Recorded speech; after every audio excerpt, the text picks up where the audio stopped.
Hola! Toleleje, toleleje. Kunin at basahin. Kunin at basahin. Ako po si Kuya Sam Pagaduan, ang inyong kasama sa ating lumalim at mamuwag Gospel Reflection. Ngayon ay April 23, 2026. Ang mabuting balita ng Panginoon ayon kay San Juan. John chapter 6 verse 44 to 51.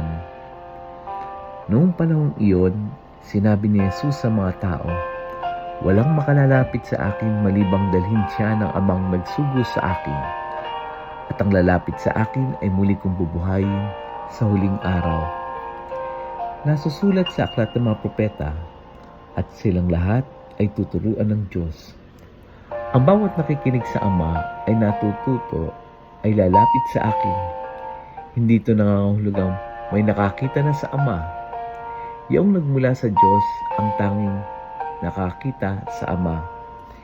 Sinasabi ko sa inyo, ang nananalig sa akin ay may buhay na walang hanggan. Ako ang pagkaing nagbibigay buhay. Kumain ng mana ang inyong mga ninuno nang sila'y nasa ilang, gayon may namatay sila. Ngunit ang sinamang kumain sa pagkain bumaba mula sa langit ay hindi mamamatay. Ako ang pagkain nagbibigay buhay na bumaba mula sa langit. Mabubuhay magpakailanman ang sinamang kumakain nito, at ang pagkain ibibigay ko sa kabubuhay ng sanlibutan ay ang aking laman. Ang mabuting balita ng Panginoon. Pinupuri ka namin, Panginoong Hesukristo. Happy Thursday po sa inyong lahat. Sa Gospel, narinig nating sinabi ni Jesus, "Walang makalalapit sa akin, maliban dalhin siya ng amang nagsugo sa akin." Dito ay ipinapakita sa atin na ang paglapit natin kay Jesus ay hindi ito simpleng sariling desisyon natin. Nangyari ito sapagkat ito ay pinahintulutan ng Ama. May mga biyayang kumikilos bago pa tayo lumapit. Minsan iniisip natin na kaya tayo nagdarasal dahil pinili natin. Kaya tayo nagsisimba dahil desisyon natin. Kaya tayo naghahanap sa Diyos dahil gusto natin. Actually, ang mga iyon yung response lamang natin. Pero nauna ang Diyos Ama na kumilos sa atin. Siya yung nag-anyaya sa atin. Paano tayo dinadala ng Ama kay Jesus?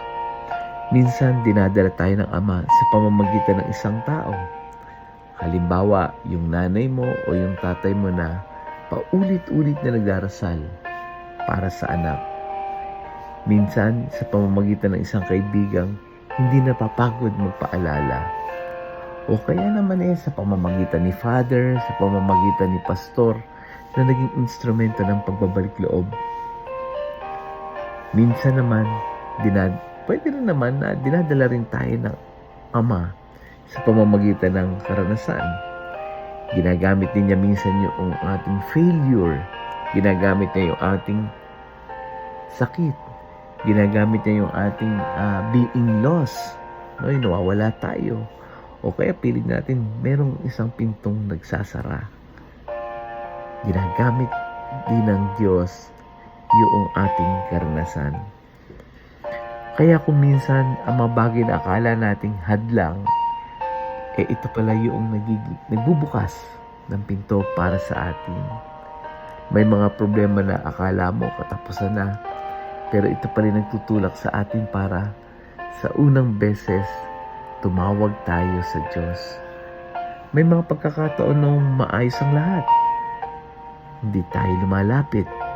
Pero nung wala na tayong malino na pupunta, wala tayong malino na kakapitan, natuto tayong lumuhod.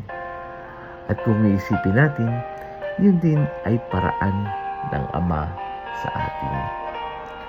Kaya, isang mahalagang paalala, ang Diyos Ama ang nag-initiate.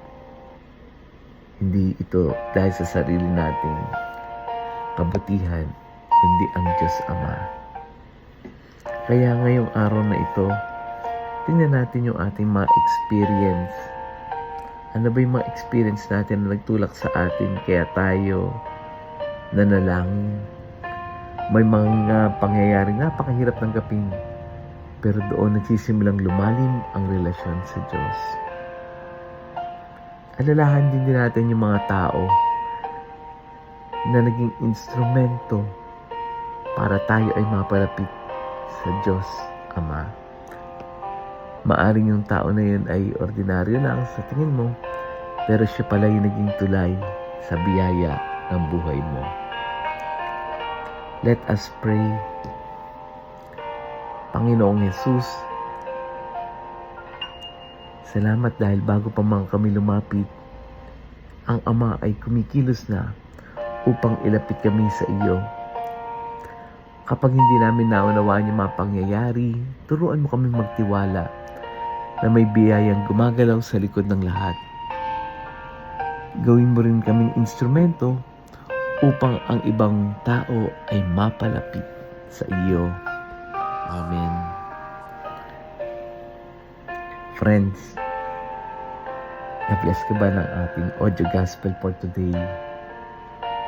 Ito ay isang magandang paalala na ginagamit ng Ama yung tao, yung ating karanasan. Kaya i-share natin yung audio gospel na ito sa iba. Sa ating mga kaibigan, sa ating mga ka-classmate, sa mga GC natin. Huwag tayong manghinawang i-share ito.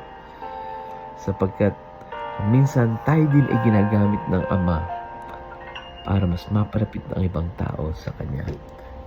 Muli, ako po si Kuya Sam Pagaduan, lagi nag-aanyaya. Halina, tayo ay lumalim at mamunga. Lumalim sa pananampalataya at mamunga na mabuting gawa. God bless us all.